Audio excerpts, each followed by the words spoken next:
ఉద్యోగం వచ్చింది. చాలా సంతోషం. ఊరికే సంతోషం అంటాం కాదు. నేను ఇప్పుడు కొన్ని కోరికలు కోరుతాను. అవన్నీ ఎందుకు అని అడగకుండా మీరు నెరవేర్చాలి. అలాగే కొడుకు బాబు. అక్కయ్య కూడా ఉండాలి. స్వరాజ్యం, ఏమిటి నాన్న? మన చంద్రం ఏవో కోరికలు కోరతాటమ్మా, నువ్వు కూడా ఉండాలట. ఏమిటి బాబు నీ కోరికలు? ముందు మీరు లేచి నిలబడండి. ఎందుకు బాబు? అదే ఆ మాటే అడగకూడదన్నానా? సరే చెప్పు.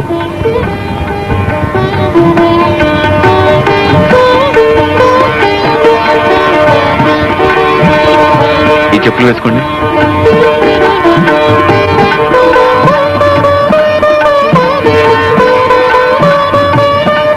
ఈ కళ్ళజోడు పెట్టుకోండి. నాకు సరిపోయే జోడు ఎలా తెచ్చావు బాబు? అద్దాలు మీవే, మీకు తెలియకుండా తీసుకెళ్ళాను. నేను తెచ్చింది ఫ్రేమ్ మాత్రమే. సరిగ్గా ఉందా? సరిగ్గా ఉంది. ఈ చేతిగారు తీసుకోండి.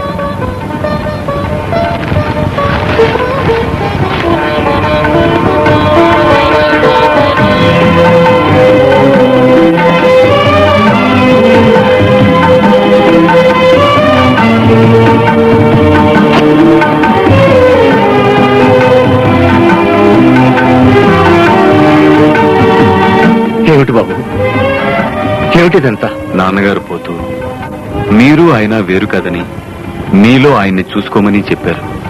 ఇప్పుడు నేను మీలో ఆయన్ని, మీ ఇద్దరూ కలిసిన ఈ మూర్తిలో భారత జాతిపిత బాపూజీని చూస్తున్నాను. బాబు, అది చాలా పెద్ద మాట. జగన్నాథం గారికి నువ్వెంతో రుణపడి ఉన్నావు. ఆ రుణం జన్మ జన్మలకు తీరని రుణం అని చెప్పారు. మన మధ్య రుణాలేమిటి బాబు? మనందరం ఈ దేశానికి ఎంతో రుణపడి ఉన్నాం. వీలైతే ఆ రుణాన్ని తెచ్చుకో.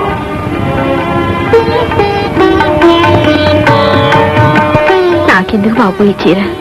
నీకు తోడబుట్టిన తమ్ముడే ఈ చీర తెచ్చిస్తే ఎందుకు బాబు అని అడిగేదానివా? తీసుకోక్క. నువ్వు ఈ చీర కట్టుకుంటే సంతోషిస్తాను. చంద్రం, అక్కయ్య, నీ కోరిక తీరిందా? అక్కయ్య, ఒక్క మాట అడుగుతాను. ఒక్కటేమిటి, 100 అడుగు. నువ్వెందుకు ఇలా ఉండిపోయావు? ఎలా? ఐశ్వర్యాలు ఆడంబరాలు అక్కర్లేదు. స్త్రీ కోరుకునే కనీసపు కోరికలు కూడా చంపుకునే. కోరుకునేవి అందనప్పుడు కోరికలు మార్చుకోవడం కన్నా చంపుకోవడం మంచిది కదూ.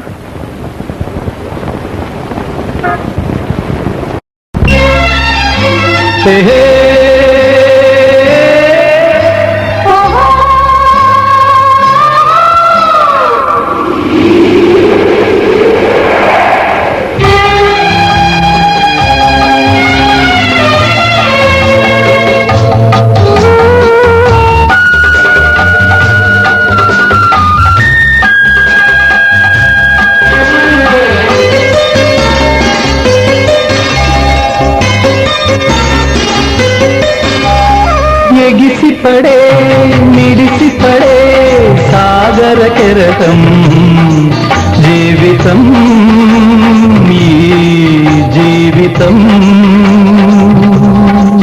జీవితం, జీవితం. కలల అలల ఊయలలో కన్నులు మూసి ఊగడమే జీవితం,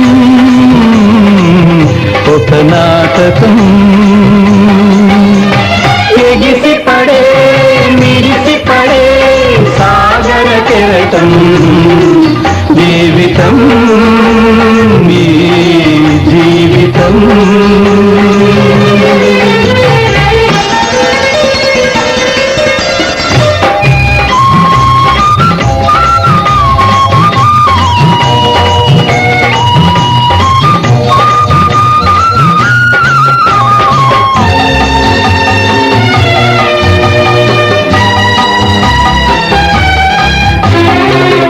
ఋతువన్నది పూల కావ్యం, 3 నెలల దృశ్యం, మూగబోవు కోకిల గాత్రం. మలి ఋతువన్నది మండే గ్రీష్మం మోడుల సంగీతం గుండెరగులు కొండల గీతం ఋతువేదైనా రాగముకటిగా సాగుబాట సారి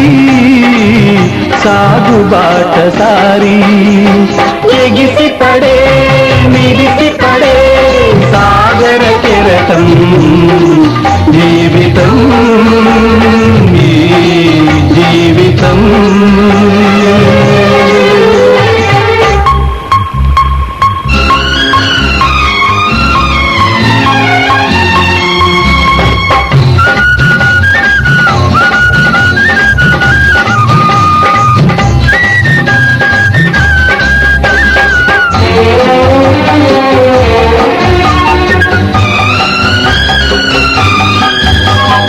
జీవితమన్నది బృందావనము ప్రేమ మురళిగానం ముగిసిపోని మోహన రాగం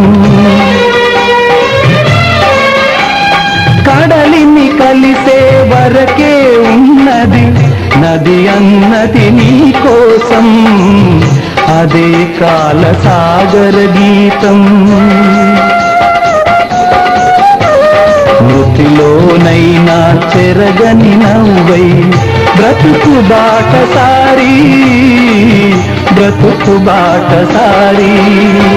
ఎగిసి పడే మిడిసి పడే సాగర కెరటం జీవితం ఈ జీవితం జీవితం ఈ జీవితం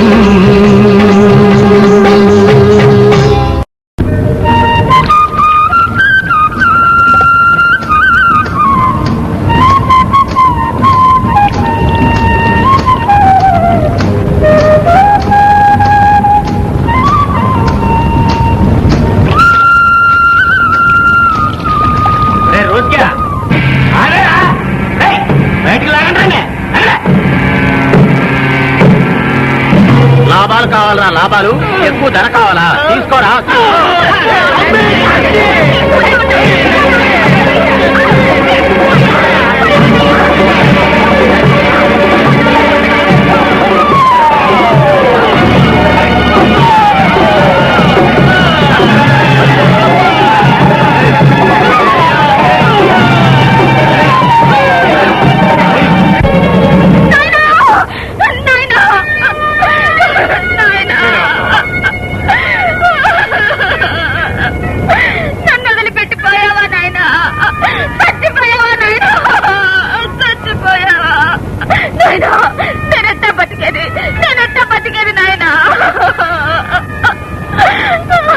ఎవరా మీరు? ఆ ముసవాడిని ఎందుకు కొట్టి చంపారు? అడగటానికి నువ్వెవడో? నేనెవరినైతేనే ఆ ముసవాడిని ఎందుకు కొట్టి చంపారో చెప్పండి. ఆ సచ్చిన అడగబోయా ఆడే చెప్తాడు. చంపేశారయ్యా, మా నాయన్ని అన్యాయంగా కొట్టి చంపేశారయ్యా. అదే అడుగుతున్నాను, మీ నాయన ఏం తప్పు చేశాడని? ఏం చేశాడయ్యా? ఎప్పుడు చేపలు ఎలకే అమ్మేవాడు. ఈ మధ్యన 2 రోజులు పెద్ద చేపలు పడ్డాయి. ఎక్కువ ధర వస్తాదని ఆశపడి బయట వాళ్ళకి అమ్మాడు. అంతేనయ్యా, మా నాయన చేసిన తప్పు అంతేనయ్యా. ఏమిటి అన్యాయం? ఏమిటి దౌర్జన్యం? వాడి చేపలు వాడు అమ్ముకున్నాడు, అది తప్ప? అందుకని వాడి ప్రాణాలు తీస్తారా? పట్టపగలు ఇంత ఘోరమైన హత్య చేస్తారా? మీరంతా ఏం చేస్తున్నారు? చూస్తూ ఎలా ఊరుకున్నారు? ఊరుకోక ఏం చేస్తారు? నోరెత్తానంటే ఆలకిదే గది పడద్ది. ఓహో, అంతటి మునగాళ్ళ మీరు? మిమ్మల్ని అడిగేవాళ్ళు ఆపేవాళ్ళు లేరనేగా మీ ధైర్యం? పోలీసులు ఉన్నారు, కోర్టు ఉంది, చట్టం ఉంది. మీ అంతు తెలుస్తాను. మన పోలీస్ స్టేషన్. వద్దు బాబు, వద్దు. పోలీసులు గిలీసులు వద్దు. నన్ను బతకనేరు బాబు. మీరంతా పిరికివాళ్ళుగా బతుకుతూ రోజు రోజు చావటం కన్నా ధైర్యంగా ఒక్కసారి చావడం మేలు. మీరంతా భయపడి ఇలా నోళ్లు మూసుకోబట్టే వీళ్ళ ఆటలు సాగుతున్నాయి, ఇలా హత్యలు జరుగుతున్నాయి. పద పోలీస్ స్టేషన్ కి. వీళ్ళంతా నిన్నేం చేస్తారో నేను చూస్తాను.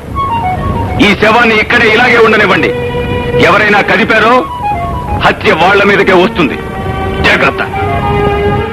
ఎవడురా ఈ సింహాశాలను ఎదిరించే మొగోడు? ఆడెవడో కొత్తోడంటే చదువుకున్నలాగా ఉన్నాడా?